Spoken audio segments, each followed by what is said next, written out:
Hi, I'm Tom Stelzer from Livewire Markets, and I'm pleased to be joined today by Peter Bates from Rowe Price to discuss all the big hot button issues facing markets right now. Thanks for joining us, Peter. Happy to be here, Tom. Thanks for having me. If we're going to start with the ongoing trade war between the US and China, how do you think investors should be handling the volatility coming out of that? Well, it certainly has been volatile, and we have a reprieve announced, just a week or so ago. But I guess it's a 60 or 90-day reprieve, so we'll have to see whether things fully get settled. But frankly, I think the best way to handle that volatility is by investing in companies that execute at a high level and have the management bandwidth to flex as the environment around them changes. We work very hard to spend time understanding our companies, but also as important to understand the people and the capability of the people running the company. At the core, all this trade war creates uncertainty, but I think people are still going to consume, and we are still going to build things. And the companies that do those things today aren't really going to change, but companies that are better run are going to be able to flex and adjust their supply chains quicker and more effectively than companies that are less well managed. And maybe on that point, your concentrated global equity funds was 73% invested in the US market as of the end of April. Are you thinking about moving more outside of the US? I'm not, for two reasons. First, roughly 70% of my primary benchmark is United States listed companies. And just like with any stock, where I don't want to make one binary decision that impacts the whole portfolio, meaning if I have one stock that's 20% of the strategy, that one stock is going to dictate whether I have a good year or not. I don't want to make a binary bet on or against a specific geography. For the most part, I'm looking to own the best companies, but I am aware of those binary bets. And if I made a decision, I'm only going to have 50% of the strategy in the United States and 50% of the strategy in Europe, that one decision is going to dictate my performance. And so I care about balance. I care about not making binary bets. And for the most part, I'm searching to find the best companies in each geography with an awareness of my benchmark so that I don't create kind of a big portfolio bet that overwhelms any of my stock-specific decisions. Odds of a recession have decreased arguably recently. What do you think is the big risk, though, that kind of you're watching out for at the moment? Yeah, so it's funny, that question of like what's priced in and what are the odds. I think given the market's move up, I think it's fair to say that the market thinks there's lower odds of a recession. I would like to state, I don't know, because really other than the trade reprieve with China to kind of reduce tariffs to a manageable level and take 60 or 90 days to continue to negotiate, nothing's really changed.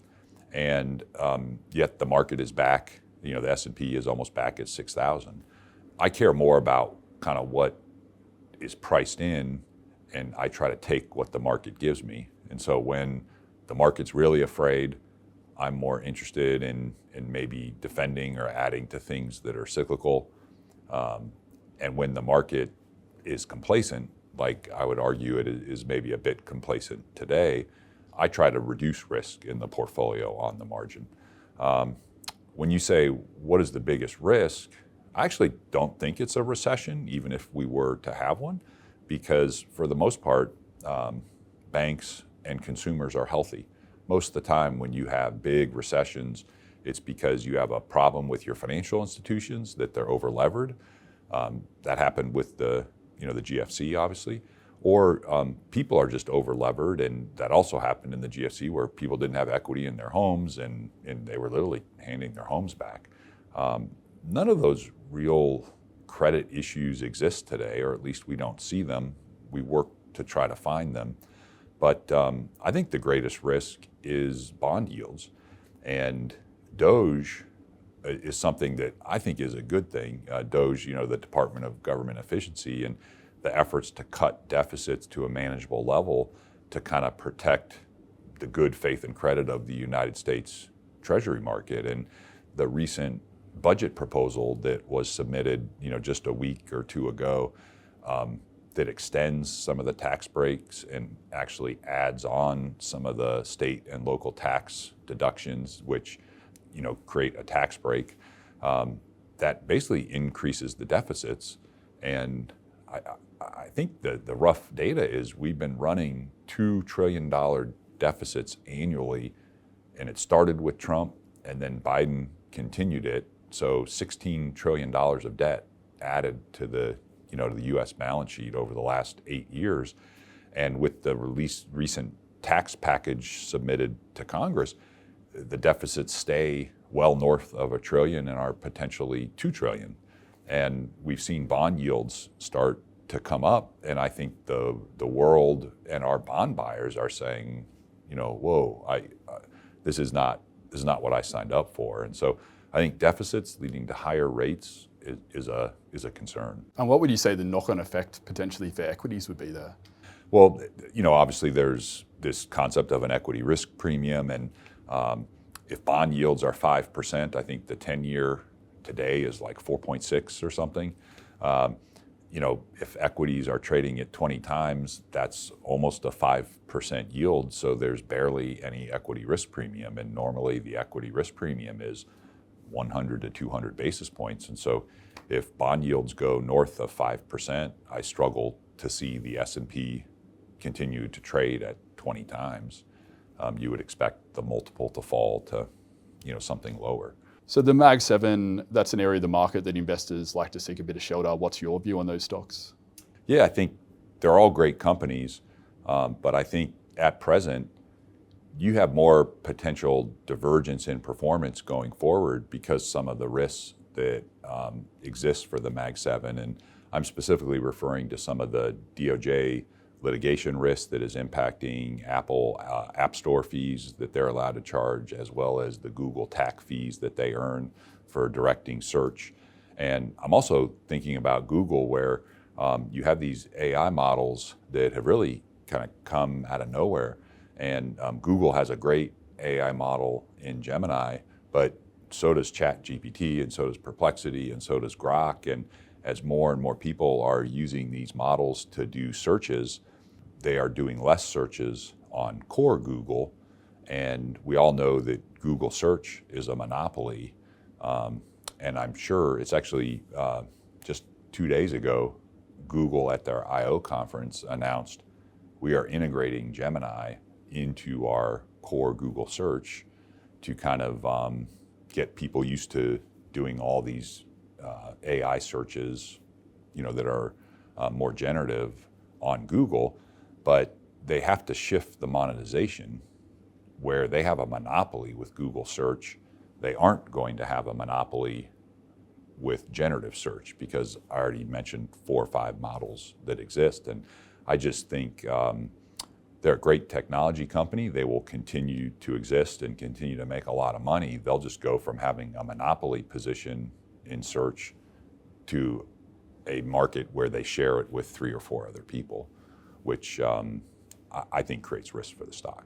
We just move on to gold. It's been one of the standout performers in 2025. What do you think that's telling us about markets? Yeah, you can't fool gold.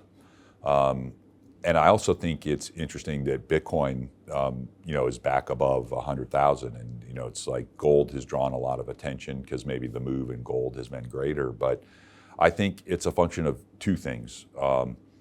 First, I've read reports that China has been buying a lot of gold, and they're buying gold to really, almost like Bretton Woods era, but provide a collateral to the RMB so that they can transact more globally in RMB.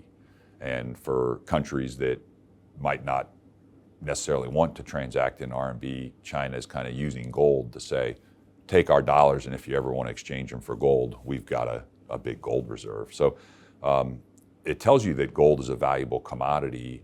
I also think it tells you with Bitcoin and gold moving up, and it ties back to like U.S. deficits that we talked about earlier, where the U.S. dollar is going to have to fall relative to commodities and other things if the U.S. doesn't correct its deficit spending. And I think gold is almost a reserve currency. I think Bitcoin is almost like digital gold. And so I think the moves in those currencies is people wanting a store of value and something that won't be diluted by closet inflation, which is triggered by massive budget deficits. So getting back to your concentrated global equity fund, you have 3 style buckets that you use with that fund. Can you just tell us a bit about how that influences your approach to strategy? So I am a core manager, and my primary benchmark is a core benchmark. But rather than just own a bunch of stocks that fit a core or steady growth definition, I really like to own, as you referred to, 3 buckets, because it allows you to own the best of the market to drive the most alpha for investors. And I'll start with that steady growth bucket, where often these companies are unglamorous. It's never your best stock, it's never your worst stock, but if you can own good businesses that grow earnings at 10% or 12% annually, pay a couple percent dividend, and consistently execute, all of a sudden in 5 years it's a double. And if they can continue to do it again, it's a double again. That means it's a quadruple, and that bucket will beat the market. I don't like to just focus there, because obviously there are extreme winners in a more aggressive growth bucket. I like to label that disruptive growth. And I think NVIDIA is a perfect example of the value that can be created by purchasing aggressive growth companies, but while they're still early in the S-curve inflection. And then the last bucket would be more of a value or turnaround bucket. And I think there are solid examples, and maybe the one that comes to mind is General Electric, that General Electric was kind of a forgotten stock in a forgotten company with awesome technology, because they are the market leader in aviation engines. And you had a management change several years ago, and the new management has created tremendous value, and GE has been one of the best stocks in the market the last 3 or 4 years. You're looking a bit more longer term. What are the sectors and themes that you think will produce the big winners in the next, say, 5 to 10 years? Wow, that's a long time. I tend to think of things in 2 to 3 year forward buckets, but I always have a longer term view in mind, and it's like, why not own something that I really like it for the next 2 years, but there is a long-term theme here that means we could own it for the next 2 years and the next 2 years and the next 2 years. And so I'm going to share, it's funny when you mentioned that, like 3 things come to mind. And because these are longer term, you're asking for longer term things, I'm going to share two growth stocks and 1 value stock. The growth stocks, one is a company called Sartorius. They make really all the equipment you need to manufacture biopharmaceuticals. And I'm not a scientist, and I'm only reiterating what I've learned from our analysts, and this is way dumbed down, but biopharmaceuticals are almost grown and cultured like you would beer or cheese, where it's a fluid in a vat. It's got to be temperature controlled and like humidity controlled, and there's various pumps and filtration equipment involved, and you insert an enzyme to create a reaction, and then you're monitoring the reaction, and then at the end you're filtering things down to the usable substance. And they're much more complicated to make than small molecule drugs, which are more kind of chemistry based. But they're more effective, and they can be more targeted to specific types of people with specific gene types and whatnot. And so when you look at where healthcare is going in terms of treatments and how much money is spent on these biopharmaceuticals today versus how many biopharmaceuticals are launching through phase 2 and phase 3 trials, basically the industry is shifting from 75%, kind of small molecule chemistry type pills, and only 25% biopharmaceuticals today, to the inverse, because 75% of what is going through phase 2 and phase 3 trials is biopharmaceuticals. And Sartorius is one of 4 or 5 companies globally that makes this equipment, and they are as close to a pure play as exists. And the market cap, I think, is too small for its role in this growth industry. So that's one. A second name that comes to mind is a relatively new addition, and it's CyberArk. It's a cybersecurity company. Sadly, cybersecurity is a growth industry because you have lots of people trying to do bad things and hack networks. And I think CyberArk is unique because they focus on personnel access management, and it basically becomes a very complicated problem to solve if companies are monitoring, okay, Tom's an employee, he should be in our network, but Tom shouldn't be allowed to do anything he wants in our network, because you basically have the hackers or the bad guys creating fake people to replicate Tom. And so it's almost like you have fake Toms being created and penetrating networks. So it becomes very important to monitor who's doing what in the network and who has authority to do what in the network. And it also ties to physical access points, that Tom is accessing the network through a physical point that we're not aware of. That's a red flag. So it's a very complicated web, but this company has a pretty good solution, and I think it's a growth industry, and it's certainly not cheap, but I think it's a big addressable market that is growing for years to come. The last stock is Steel Dynamics, which is definitely more of a value stock, but really with tariffs and the way kind of things are changing around globalization, that I think it could have a great 5 to 10 year run as there is reshoring in America. And America is short steel. If we consume roughly 100 million tons, we only make 80 million tons.